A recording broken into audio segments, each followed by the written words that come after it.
Welcome to Collegial Conversations with Diana Clark, the professional webinar series that offers clinical and personal perspectives on issues that are common, but often not talked about. Here is today's Collegial Conversation. Hi, everybody. Thank you so much for joining us. My name is Sydney Bretler, hosting from O'Connor Professional Group. On the line, we have Diana Clark, our Chief of Clinical Operations, and Sean Rose, who is our Diversity and Wellness Coach. And they're going to be talking a little bit about how to talk to your kids about race. If you have any questions, chat them into the chat box. If we have time at the end, we'll answer them. So I'll read them out and keep them anonymous, and Sean and Diana can address them as they come up. If you have any questions about your audio, anything like that, let me know. You can chat to me directly. And without further ado. Thank you, Sydney.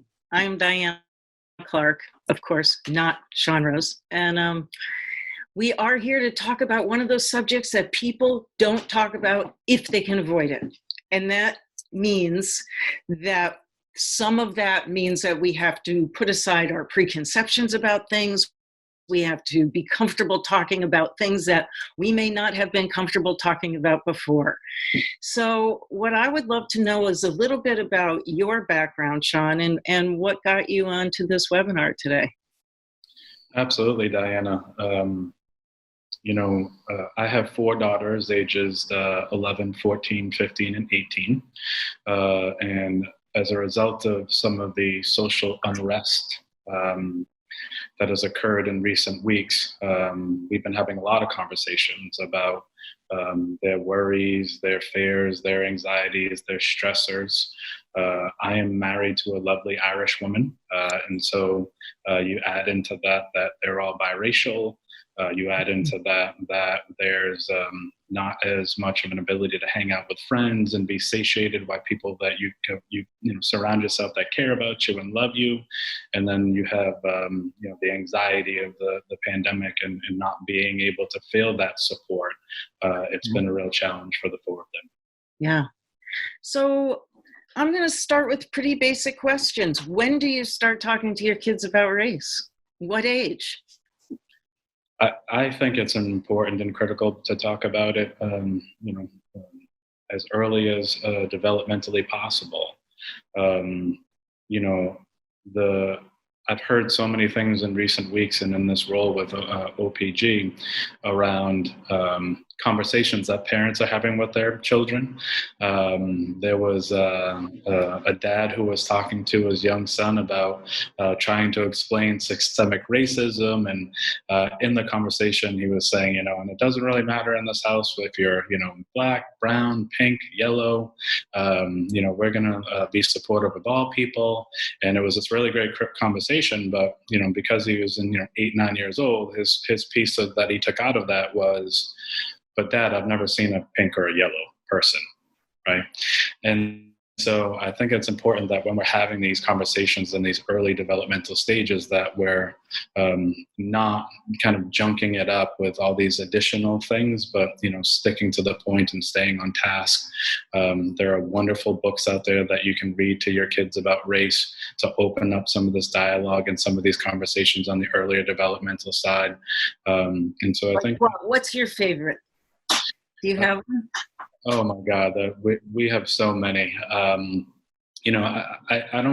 think that they're all really my favorite when you think about it. Like, it just offers any opportunity to have or establish any dialogue, and to how that translates into my teenage daughters.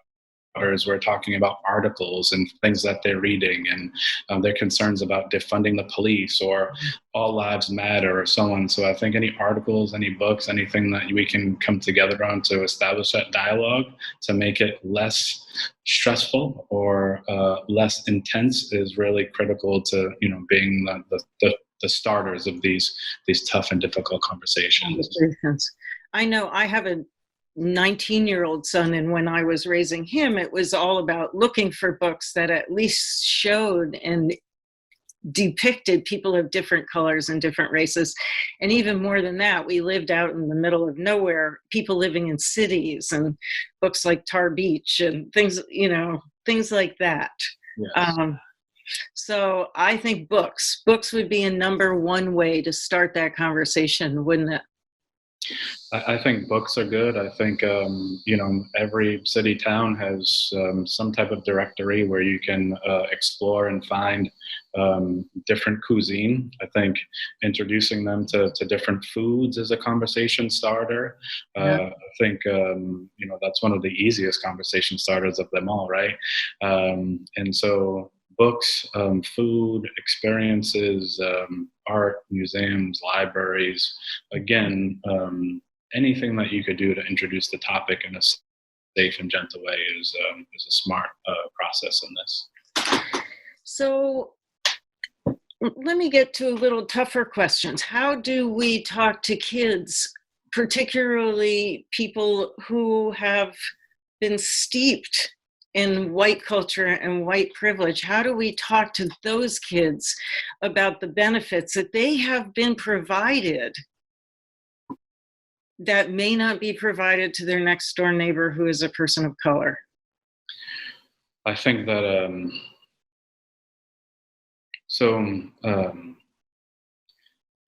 a month ago it was taboo to say Black Lives Matter, right? That kind of meant that you were maybe, anti-police or anti-government, or in some cases maybe even anti-white, right?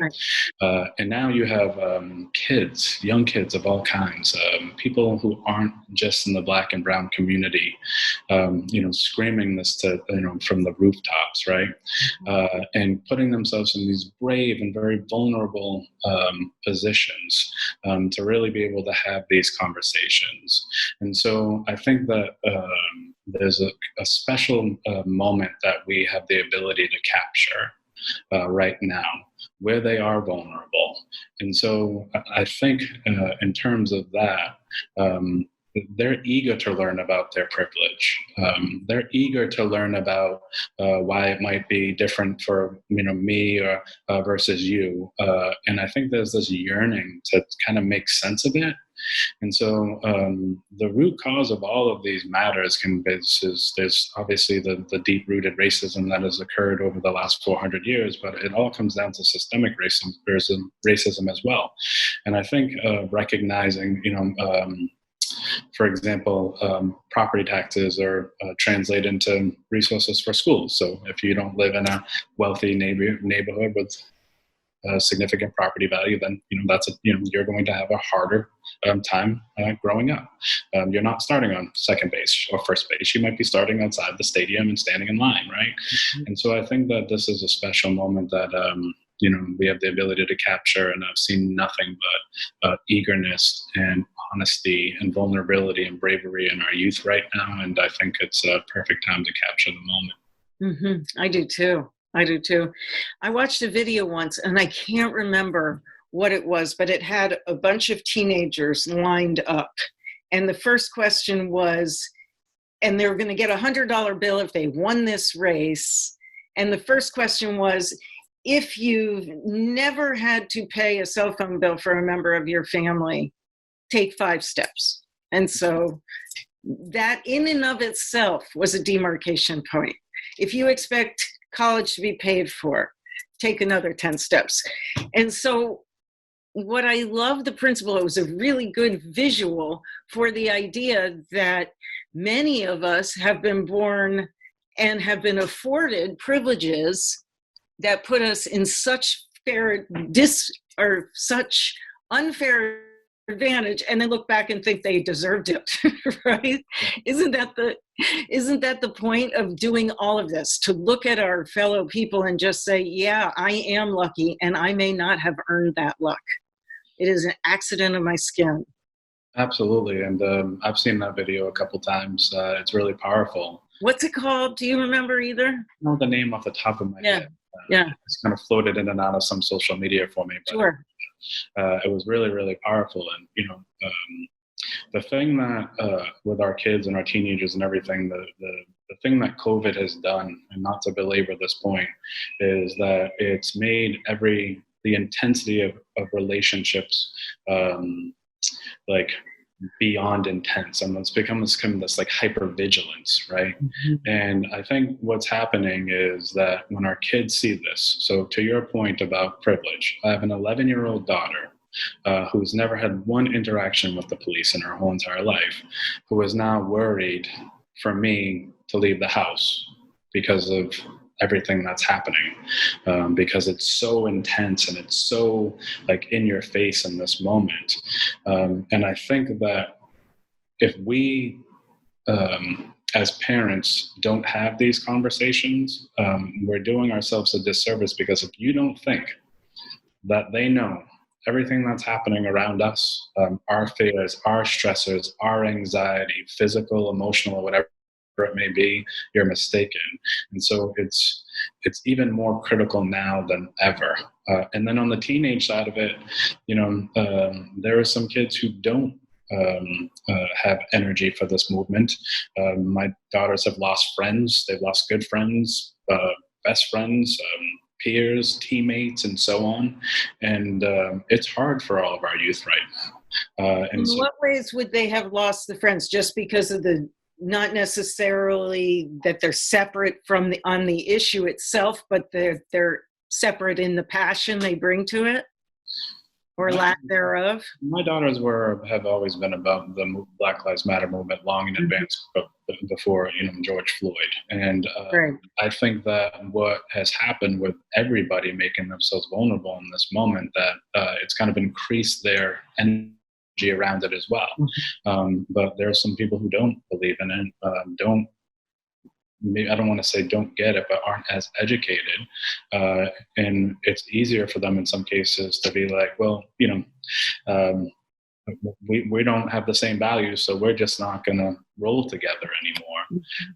I'm imploring them and others. When I see someone who says, I just got rid of 200 people on my social media today, and I cleaned it all up, and those people, this, that, the other, and I'm on the opposite side saying, those are the 200 people you need to keep on your social media.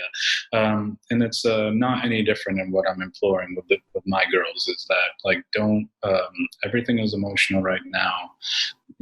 Talk these things through, help educate, but don't take this, try not to take it as personally as you, if possible. So you really do see this as an opening for us to have real conversations about race with lasting impact. Absolutely. And, there are a lot of things that pop up that get in the way of the energy of this movement, right? So when someone says all lives matter, or all these different themes pop up, that's just redirecting the conversation from what its original intent is to acknowledge that there are Black people across this country dying at the hands of police officers and others at an incredibly alarming rate. And I don't think it hurts to recognize that and share that with children right now, because it's all confusing, all scary, and all emotional. And it's not like you're going to a family party with 20 other people who care about you and love you, and it can have that balance to those people who may be calling you out or not on your team or on your side. And so it's almost tipped the scale this way, in which case the level of anxiety, the level of stress, and the worry is just at an all-time high. Yeah, it really is. So the disparity in information between races is also pretty clear to me. When I talk to African American friends, Black friends, brown friends, what I hear from them is, we understand your culture way more than you have any idea about ours. And where does that start? We talk about books and we talk about restaurants, but how else can we start equalizing that disparity in information between the culture? Honestly, Diane, I think it starts with one person at a time. It starts with us. I had this wonderful story of a kid that I grew up with. So I grew up as a kid with a single mom who had her first kid at 16 and her fourth at 23, 24. Our father abandoned her. And so we lived in many different towns and many different homes in some cases in those same towns. There was a tragedy that occurred, and she moved us to a town on the South Shore where we were only 20 or 30 persons of color or families in a town of 18,000. So it went from systemic racism to prejudice and bias. And then I moved to Boston at a very young age and worked in the Boston public schools and became fascinated about the conditioning that was happening in the different hubs. And so I was a paraprofessional to start. So I'd be on the bus and all these, and I'd be go to East Boston or South Boston, Hyde Park, Rosendale, Roxbury. And I got really just infatuated or like overwhelmed by like the conditioning that occurs in communities. Like I said, met an Irish woman, we got married, and then you're dealing with like what that looks like, and then having biracial children on top of that. This is a moment for all of us. And this kid that I grew up with as a teenager had shared with me, his stepfather was Black, and he heard some kids one day in this town talking about, oh, I can't wait for the KKK to get, your dad. The KKK is coming for your dad. And he went home, before there were computers, of course, and researched all this and was like super fearful for his dad. And it worried him, and it gave him sleepless nights. It created some anxiety in him. He was sad, emotional, but didn't know who to talk to about this, didn't know where to go about this, and held this in forever. Yeah. That would not happen now, because we now have created this opportunity, right? And this opportunity to open up these conversations. So he carried that for years. And I would venture to say kids like him right now are feeling the openness and the warmth and feeling brave in their own skin to have these conversations. So if you were fast forward out to 2020, his whole life and that worries significantly changes. So. Yes. Yeah, that's a nice optimistic thought. I like that. So, and I like the idea that each one of us changes racism and it ripples out. Well, when he eventually had the conversation with his father, and he was asking his dad, like, how do we stop this? And his father said, it starts with you. And then you're going to have young children, and then you're going to pass this along to them, and then you're going to pass it on to them. And eventually it's going to not exist. And I think that's what we all need to be doing. And more importantly, that's all how we need to be thinking right now. Yeah. Thank you. Appreciate that. Sydney, do we have any questions that have come in? We do. So, Diana, you mentioned Tar Beach, and Sean, wondering if you have any favorite books or are willing to name some titles, especially for really young kids. Yeah, I think that we can, I'm looking up, we created a book list, actually. Let me just pull it up, and I wonder, Sydney, if there is a way for us to be able to share this with everyone. I can absolutely send that out to folks afterwards.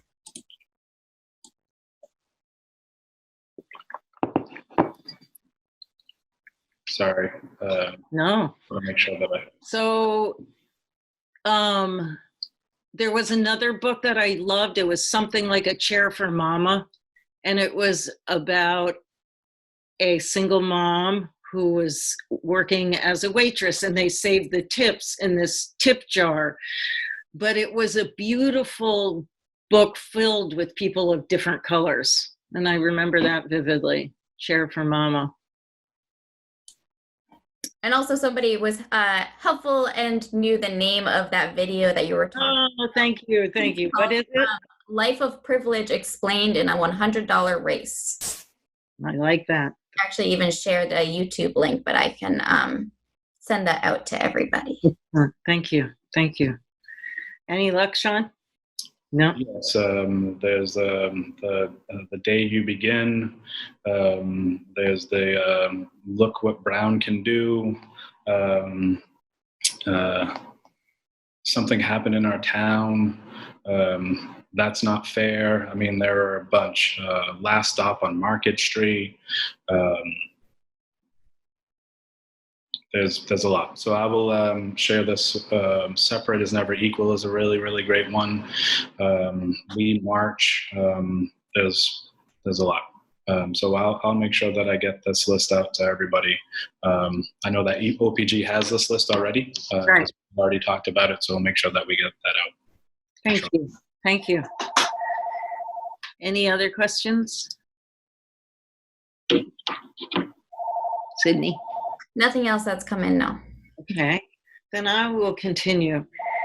Do you notice that your, kids are different? So you have 3 kids, right?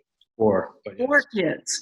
So they must be passionate about this at different levels and at different times of their life. When do you see a real awakening in kids of color, your family in particular, about this issues? Yeah, I think that, I'm in politics, so we're always having conversations about Got it. what are occurring and happening. It's funny, like my 18-year-old is about like defunding the police, right? Right. And I'm trying to have conversations about like, well, is that a slogan or do you really mean that? And what research have you done to really, look into this? My 15-year-old is really into like local politics. Like she will help write speeches and she does her homework and her research. And, for her, looking at data has been, something that she's really interested in. And my 14-year-old is super artsy. And so she does it in her own right. And so I think these conversations have just been like very organic in our home. I think that the thing that I've been finding recently in the last few weeks or several weeks is that I didn't realize the gravity by which they were holding stuff. And my 11-year-old, her anxiety and worry about me, or going to a rally and saying, are the police going to be okay with you there? And really just recognizing that there is to start any conversation with our kids, I think we need to talk about, what do you know? What are you afraid of? Yes. And those are the first 2 questions to really start the dialogue, because you're right. What do you think you know? Yes. And what are you afraid of that could be distorted? Yeah. And it doesn't matter what developmental stage you're in. Right. 3 critical questions. I like that. That's great. I think that's true for any sensitive subject, whether that's talking about, substances or sex or what do you know? I also think it's important to acknowledge when you don't know something and be committed to figuring it out together. Like someone was talking to their kid and called me, and because on a webinar or something that I did, I was referencing, Black and brown people. Mm-hmm. So she called and she's like, is it okay to say African American? Is that not okay anymore? And we had like this really good dialogue where it was like, well, a lot of people in the Black community think of the term African American as almost like a second class kind of label, right? You're not American, you're African American, and it sort of reinforces that point.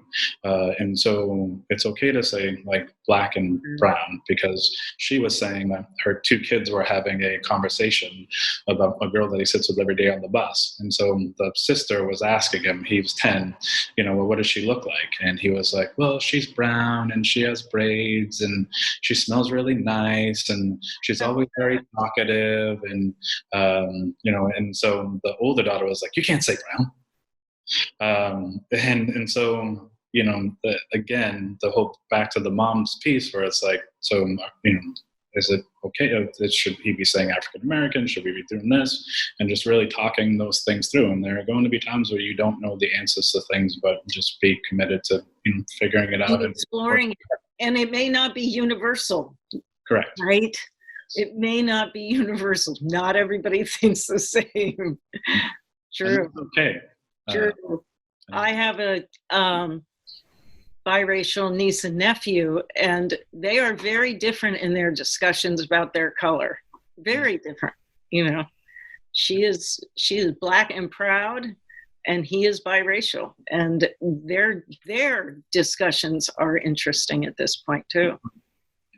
I have really, really enjoyed just being a creepy eavesdropper of their conversations, just to hear the way that they talk and what they think and like their approach and their style, or like the way that they talk about their friends and so on. But,